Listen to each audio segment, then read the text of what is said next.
And staying with issues of migration, this year alone, thousands of Nigerians who made their way to Europe through the Mediterranean have been sent back from Libya with tales of woe.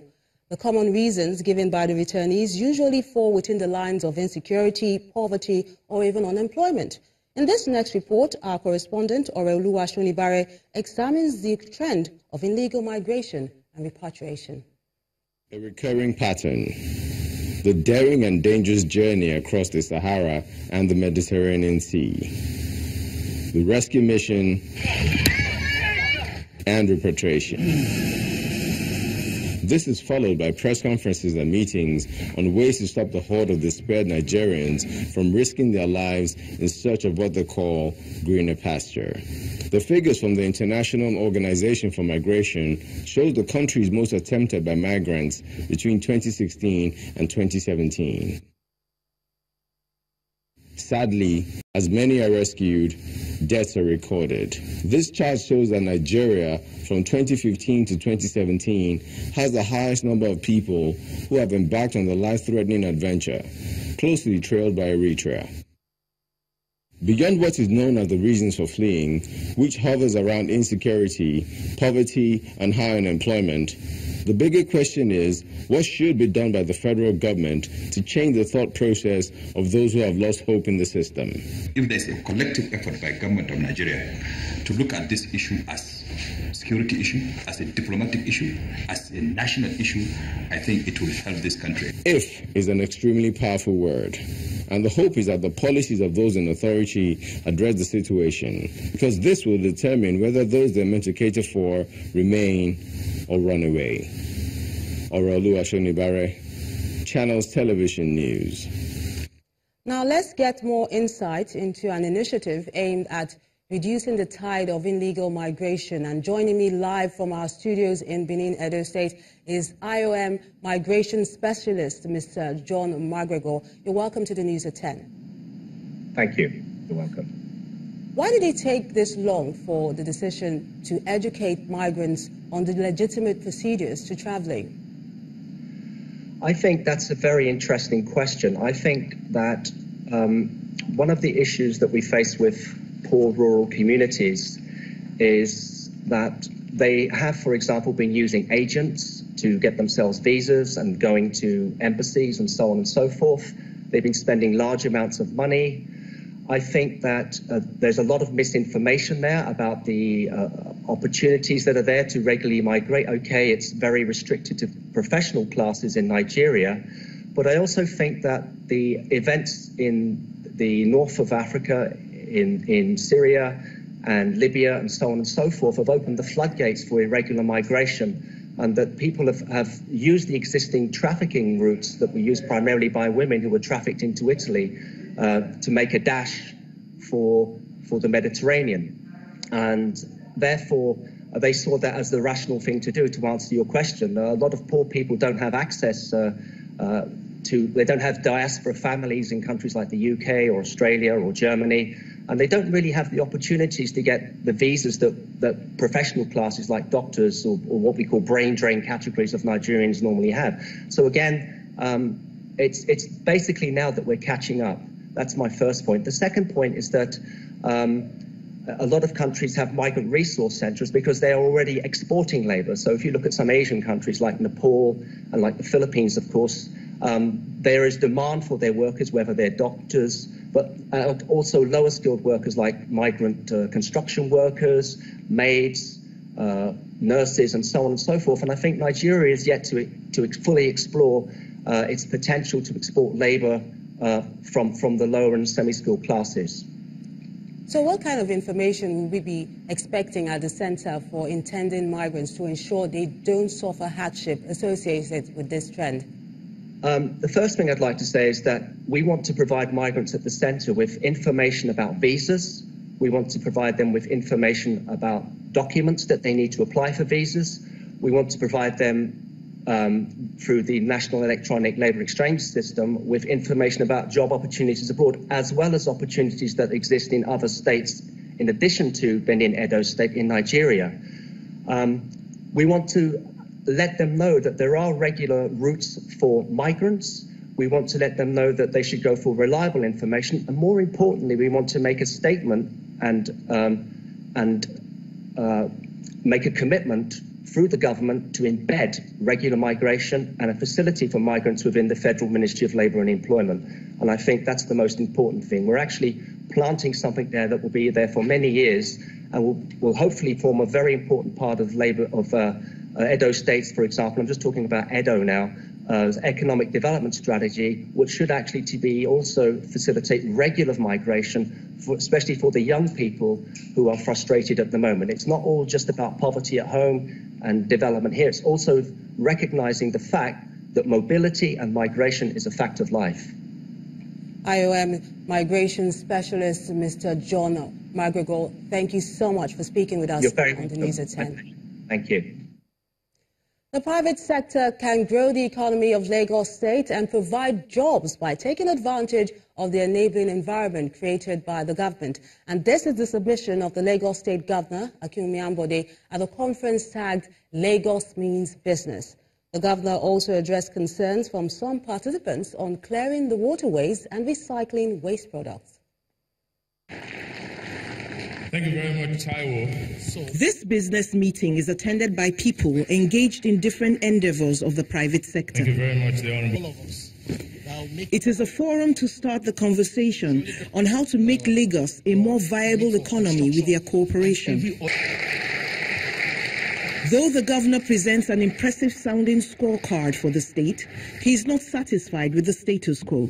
If we were a country, we would be 5th largest. And then look at Lagos. The GDP is 136 billion, but the IGR is just 341 billion. The truth is this: where you don't pay taxes, we have to go and look for finance on a very expensive scale. The bottom line is this: you increase our GDP, you create jobs for our people, then the taxes increase, then I use it for social infrastructure. It's a win-win. The governor also addresses the controversial increase in the Lagos land use charge. Pensioners, you don't need to pay. Owner-occupier is just something percent. The whole thing is just concentrated in the hands of those who have commercial properties.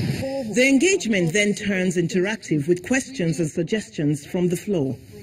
Lagos State Security Trust Fund is probably one of the best initiatives, partnership, public-private partnership. I am, on behalf of my board of directors, making a pledge to increase by 150% what we had contributed in the past. I would like to know whether the state has an ultimate plan to increase the development of water transportation, either to the level of road transportation, in order to remove the pressure on the road.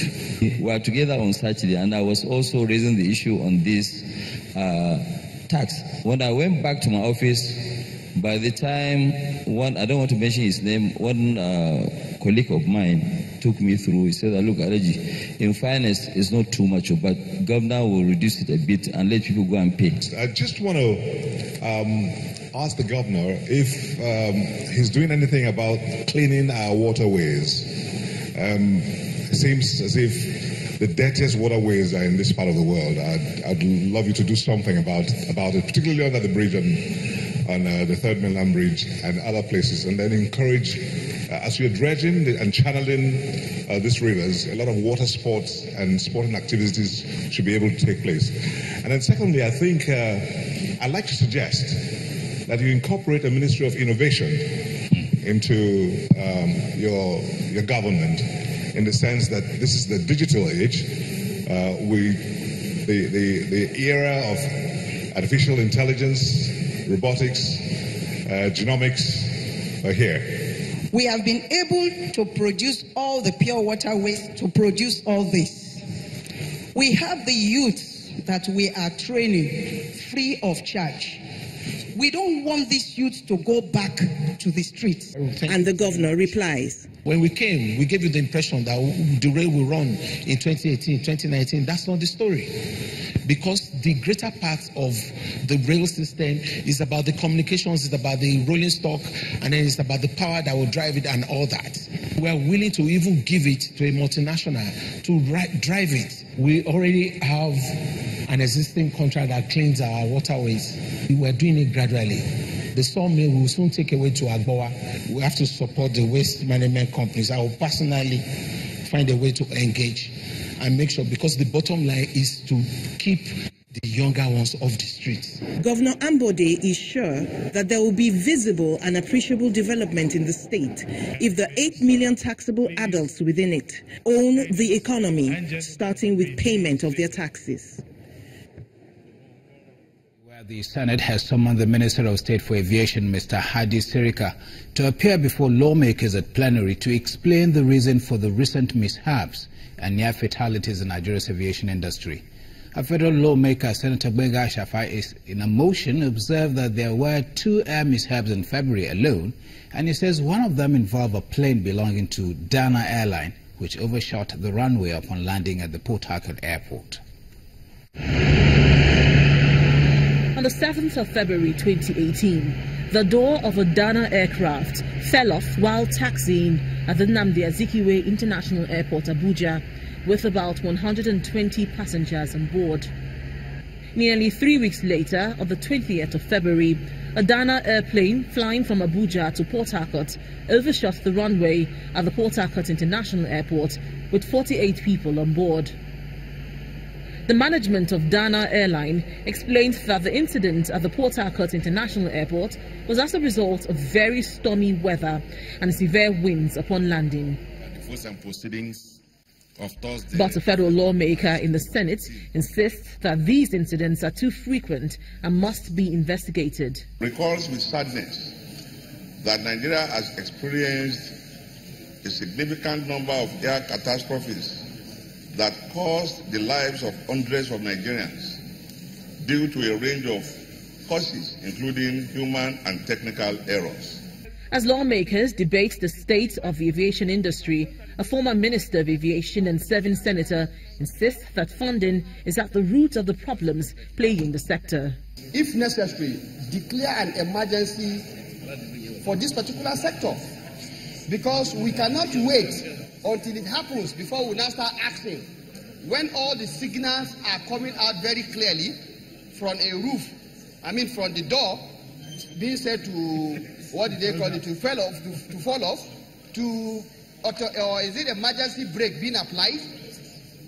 All these ones are near misses. The problem that aviation has is that of funding.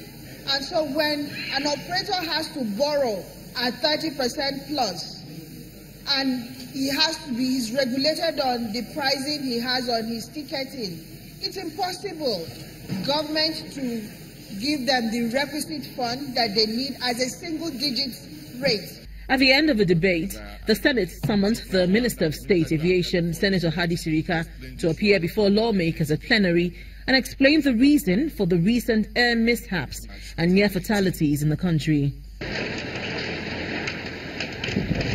On June 3, 2012, Dana Air Flight 992 crashed in Iju-Ishaga, Lagos, killing all 153 people on board and 10 more on the ground in what has been described as the second deadliest aircraft crash on Nigerian soil. Linda Akibi, Channels Television News.